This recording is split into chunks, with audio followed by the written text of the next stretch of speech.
নমস্কার বন্ধুরা, good evening, শুভ সন্ধ্যা। আর এখন বাজে প্রায় বলতে পারো ওই রাত্রির ৮টা মতো।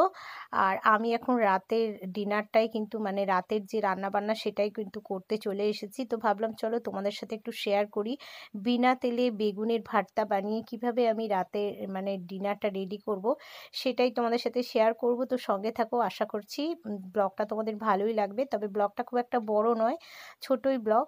তো সঙ্গে থাকো। আর এখানে দেখো আমি কিন্তু আটা মেখে রুটিগুলো মানে বানিয়ে নিচ্ছি। আর আমি যেটা করি কি বলো তো, মানে একটু ৪-৫টা মতো রুটি আগে বেলে নিই, তারপরে কিন্তু আমি মানে রুটিগুলো সেঁকি। তার কারণ কি, আমার এই কিচেনের কাউন্টারটা অনেকটাই ছোট, মানে সাথে সাথে বেলে ভাজাটা না একটু ডিফিকাল্ট হয়ে যায়। তো তার জন্য এভাবে আমার যেটা সুবিধা হয় সেটাই আর কি করি। তো ফাইনালি এখন রুটিগুলো রাতের জন্য বানিয়ে নিচ্ছি, আর বেশ টোপর টোপর হয়ে রুটিগুলো কিন্তু ফুলছে।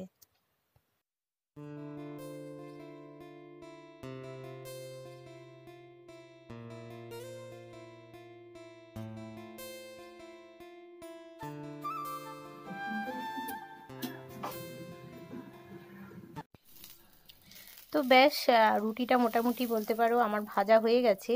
আর এখানে দেখো বেগুনের যে বেগুনটা কেটেছি, সে বেগুনের মানে পিছনটা আর কি, বোটাটা নিয়ে কিন্তু জাস্ট আমি একটু মানে এই যে তাওয়াটা বসিয়েছি ওটা একটু ঘুরিয়ে নিলাম, আর এক ফোঁটা ২ ফোঁটা সর্ষের তেল আমি ওপর থেকে ছড়িয়ে দিয়েছি। মানে এতে আর কোনো রকম তেল আমি ইউজ করব না। তো একদম শুধু সেঁকাটাও কিন্তু মানে ঠিক না। এটা শুনেছি যে মানে যে কোনো জিনিস একটু তার মধ্যে তেল লাগিয়েই সেটা পোড়ানো বা সেঁকাটাই উচিত। তো সেটাই আমি করছি। এখানে টমেটো আর পেঁয়াজ আর ওর মধ্যে রসুন আর কাঁচা লঙ্কাগুলো কিন্তু আমি ফুটো করে ঢুকিয়ে দিয়েছি। আর এই তো এখন একটু চাপা দিয়ে দিলাম।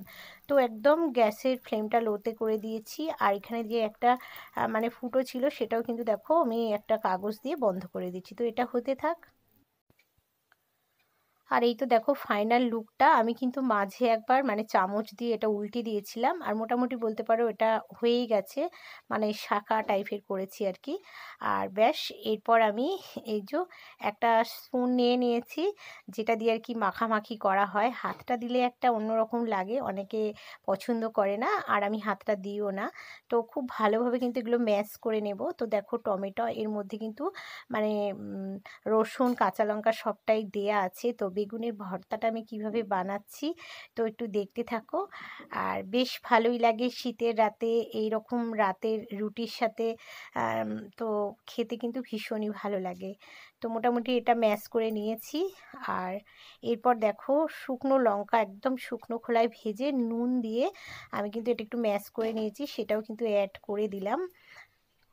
আর এরপর দিয়ে দিলাম একটা বড় সাইজের পেঁয়াজ, যেটাকে একদম কুচো কুচো করে আমি গ্রেটার দিয়েই বলতে পারো যে হ্যান্ড মিক্সিগুলো হয় সেটা দিয়েই করে নিয়েছি। তো সবটা শেয়ার করলাম না। এরপর পেঁয়াজটাও কিন্তু এর মধ্যে চলে গেল, নুনটাও তো দিয়ে দিয়েছি। তো ভর্তাটা এখন রেডি করছি। এরপর দেখো এসে গেল কিন্তু ধনেপাতা।